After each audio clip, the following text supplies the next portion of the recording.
নতুন করে নির্দেশিকা জারি হয়েছে বাংলার মাটি বাংলার জল। দাদা, আপনি হচ্ছে এসএসকে স্কুলের আপনি শিক্ষক রয়েছেন, নতুন নির্দেশিকা কীরকম কোনো কিছু এসেছে? দেখুন, ভারতবর্ষ যেদিন থেকে স্বাধীন হয়েছে, জনগণ মন অধিনায়ক আমাদের রাষ্ট্রগীত, জাতীয় সঙ্গীত, বন্দে মাতরম আমাদের রাষ্ট্রগীত। কোনো রাজ্যে, স্কুলে এবং কোনো প্রতিষ্ঠানে কোন গানকে প্রার্থনায় গাওয়া হবে সেটা সরকার ঠিক করতে পারে না, কারণ স্কুল একটা অটোনোমাস বডি। সরকারের কি উদ্দেশ্য? রবীন্দ্রনাথ ঠাকুরের লেখা গান জনগণ মন অধিনায়ক, রবীন্দ্রনাথ ঠাকুরের লেখা গান বাংলার মাটি বাংলার বায়ু বাংলার জল। তো জনগণ মন অধিকাংশ স্কুলে প্রার্থনার সময় গাওয়া হয়। আমি উত্তর দিনাজপুর জেলার সবথেকে একটা নামকরা স্কুল, আমাদের গর্ব, রায়গঞ্জ করোনেশন স্কুল, যেটা 1811 সালে প্রতিষ্ঠিত হয়েছিল, সেই স্কুলে প্রার্থনা গাওয়া হয়। আমি সেই স্কুলের ছাত্র। সেখানে জনগণ মনও গাওয়া হয় না, সেখানে বন্দে মাতরমও গাওয়া হয় না, সেখানে বাংলার মাটি বাংলার বায়ু বাংলার জলও গাওয়া হয় না, সেখানে মঙ্গলা লোকে আনন্দ লোকে এই গানটি গাওয়া হয়। তো রাজ্য সরকার অ্যাকচুয়ালি দেউলিয়া হয়ে গিয়েছে। এদের স্কুলগুলোতে শিক্ষক নাই। 26,000 শিক্ষকের চাকরি বাতিল হয়ে গিয়েছে। এক শিক্ষকের স্কুল অনেকগুলো রয়েছে। শিক্ষা ব্যবস্থা সম্পূর্ণরূপে বেসরকারীকরণের দিকে চলে যাচ্ছে। আর সেখানটায় উনি নাটক করছেন, যেহেতু দলটার নাম মা মাটি মানুষ, ওই জন্য এখানে রবীন্দ্রনাথকে গুলানোর চেষ্টা করছেন বাংলার মাটি বাংলার বায়ু বাংলার জল বলে।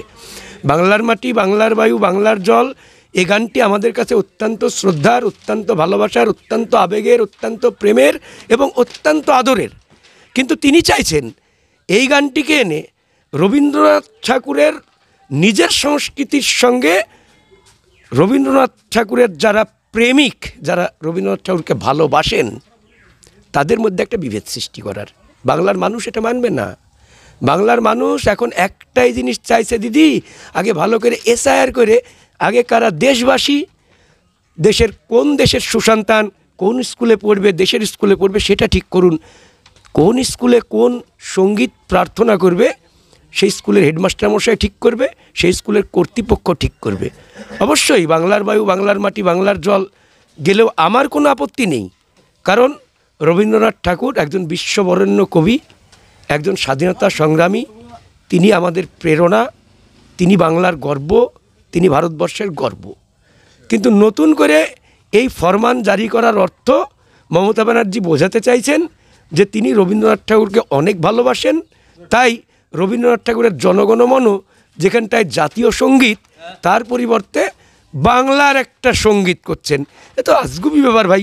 বাংলা তো কোনো দেশ নয়, বাংলা তো ভারতবর্ষ দেশের একটা রাজ্য মাত্র। তো এখানকার রাজ্য সঙ্গীতের কি আছে? পৃথিবীতে এরকম আশ্চর্যজনক জিনিস আমি দেখিনি। এতদিন আপনাদের স্কুলে কি ধরনের হচ্ছে মানে জাতীয় সঙ্গীত হতো, মানে প্রার্থনাটা হতো স্কুলে? আমার স্কুলে জনগণ মন অধিনায়ক হয়, এবং বেশিরভাগ স্কুলে, আপনাকে বলছি, পশ্চিমবঙ্গে 99% স্কুলে জনগণ মন অধিনায়ককেই আপনার প্রার্থনার সময়, আমরাও যে স্কুলে পড়েছিলাম সেই স্কুলে, হ্যাঁ, জনগণ মন হচ্ছে, এটা হচ্ছে মানুষের স্বাভাবিকভাবে মানুষ এটাকে গ্রহণ করেছে, এবং রবীন্দ্রনাথকে গ্রহণ করেছে এই গানের মধ্যে দিয়ে, দেশকে গ্রহণ করেছে এই গানের মধ্যে দিয়ে, মানুষকে বরণ করে নিয়েছে এই গানের মধ্যে দিয়ে। সুতরাং বাংলার মাটি বাংলার বায়ু বাংলার জল প্রত্যেক দিন গাইতে হবে স্কুলে, এই নির্দেশ দেওয়ার অধিকারী মমতা ব্যানার্জি কখনোই হতে পারেন না। কারণ শিক্ষা না রাজ্য সরকারের কোম্পানি, না কেন্দ্রীয় সরকারের কোম্পানি। শিক্ষা একটা যৌথ কোম্পানি, আর শিক্ষা একটা হচ্ছে অটোনোমাস বডি।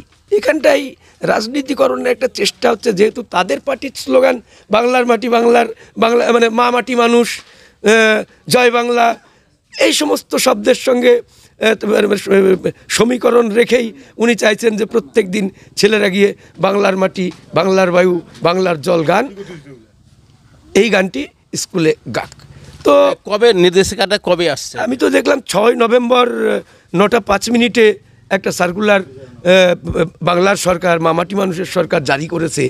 কী অভিপ্রায়ে জারি করেছে এটা আমাদের জানা নয়, তবে আমরা আমাদের স্কুলে যে গানটি প্রথম দিন থেকে গাওয়া হয়, আমি ওই স্কুলের প্রধান শিক্ষক, আমাকে যদি বলা হয় সেই গানটি চেঞ্জ করতে হবে, আমি আমার কমিটির সঙ্গে আলোচনা করব।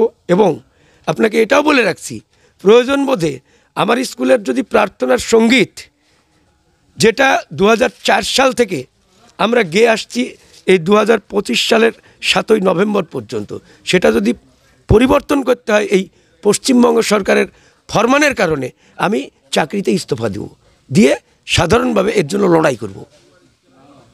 আপনার নাম ও পরিচয়? আমার নাম প্রদীপ সরকার, আমি বালাবন মাধ্যমিক শিক্ষা কেন্দ্রের প্রধান শিক্ষক।